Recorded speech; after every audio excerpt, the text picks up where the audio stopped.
রহমান রহিম। এটা হচ্ছে কসকো সাবান, বাংলাদেশের প্রথম এই সাবান। কে কে চিনেন এটা একটু কমেন্টে এই সাবানটা একটু জানাবেন যে এই সাবানটা কে কে চিনেন। অনেক আগের 1948 সালে এই সাবানের যাত্রা প্রথম কোম্পানি স্টার্ট করছিল। আর অভাবনীয় সফলতা 1970 সাল পর্যন্ত শুরু হয়ে 1990 সাল পর্যন্ত পুরোটাই এই কসকো সাবানের পুরো মার্কেটে এই সাবানটার মার্কেটটা ছিল।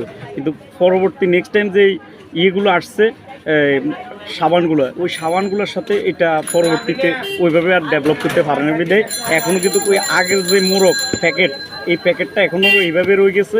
এবং এই প্যাকেটটা তো যেভাবে রয়েছে এবং সাবানটার যে গুণগত মান ওইভাবে ঠিক এইভাবেই আছে। এবং ওইটার ভিতরে যে গুণগত মান এবং ইয়েটা যেভাবে ছিল এইভাবেই আছে সব কিছু। টাইম ছিল যে সময়টা বড় আপুর বিয়ে কসকো সাবান দিয়ে এরকম না, এই সাবানটা দিয়ে এরকম একটা ইয়ে ছিল। এবং যেদের জন্ম 90 শতকের আগে, মানে 1971, 70, 71, 72 কিংবা 80 সাল, এরা সবসময় এই সাবানটাই কি জনপ্রিয় কিংবা বড় লোক যারা এরাই মোটামুটি এই সাবানটা বেশি ব্যবহার করতে। কিছু কথা বুঝছেন। এখন মূল বিষয় আসি, এই কথাগুলো করার কারণটা হচ্ছে যে এই সাবানটা নিয়ে বিষয়টা হচ্ছে যে এই সাবানটার বিষয়টা আনার মেন কারণটা হচ্ছে যে এইটা যে আমি ব্যবসা করতেছি, সময়ের সাথে যদি আপনি যদি পাল্লা না দেন তাহলে আপনি কোনো রকমে মার্কেটে টিকে দেখতে পারবেন, এটাই বাস্তবতা।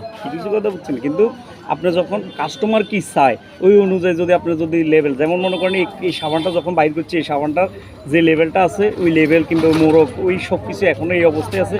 এবং এই সাবানটার ভিতরে যে কালারটা এটাও দেখায় একই রকম আছে, এই একই রকম এই সাবানটার কালার সব কিছু একই রকম, সব আগের মতোই আছে। কিন্তু মূল বিষয়টা হচ্ছে আপনার সময়ের সাথে যে এত কোম্পানি চলে আসছে, কিন্তু এই কোম্পানিগুলোর সাথে আপনি এই সাবানটারও যদি একটু ইয়ে করতেন তাহলে দেখা গেছে কি মানে ডেভেলপ করতেন কিংবা আরেকটা মডেল আনতেন। হ্যাঁ, এগুলো হেরা কিন্তু কোনো এরকম কোনো মডেল আনেনি, কিন্তু এই থেকে এই পর্যন্ত এখনও এই সাবানটা যেইভাবে আছে ওইভাবে আলহামদুলিল্লাহ এই সাবানটা এখনও অনেক সুন্দর। তা আসলে মূল বিষয়টা হচ্ছে যে ব্যবসার ক্ষেত্রে আপনি এইভাবেই সব কিছুতে যদি আপনার কাস্টমার যা চায় চাহিদা অনুযায়ী যদি আপনি মার্কেটে না ইয়ে করেন তাহলে কিন্তু আপনার টিকে থাকতে পারবেন না। এখন আমার মূল বিষয়টা হচ্ছে ব্যবসায়িক ভাইদের জন্য, যখন আপনি একটা ব্যবসা করতেছেন আপনার কাস্টমার কি চায় যে অনুযায়ী চাইবো আপনি ঠিক ওই অনুযায়ী কি মালটা আপনার থেকে ওই হিসেবে সেই হিসেবে কি সব কিছু রাখতে হবে। কিন্তু এই সাবানটা এখনও আলহামদুলিল্লাহ খুব ভালো চলতেছে, কারণ হচ্ছে কি যারা চিনে এরা কিনে। ঠিক কিছু কথা বুঝছেন। আর এই ভিডিওটা একটু বেশি বেশি করে শেয়ার করে দিবেন, লাইক করে দিবেন।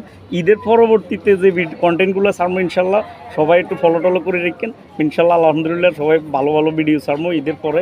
এখন যেহেতু ঈদের টাইম, ব্যবসা লইয়ে বেশি টাইম কাটাচ্ছি, এটা তো এমনি জাস্ট একটু সময় কাটাইতেছি এই আর কি। তো আমার ফেসটা একটু ফলো দিয়ে রাখবেন সবাই, এই আর কি। ইনশাল্লাহ সবাই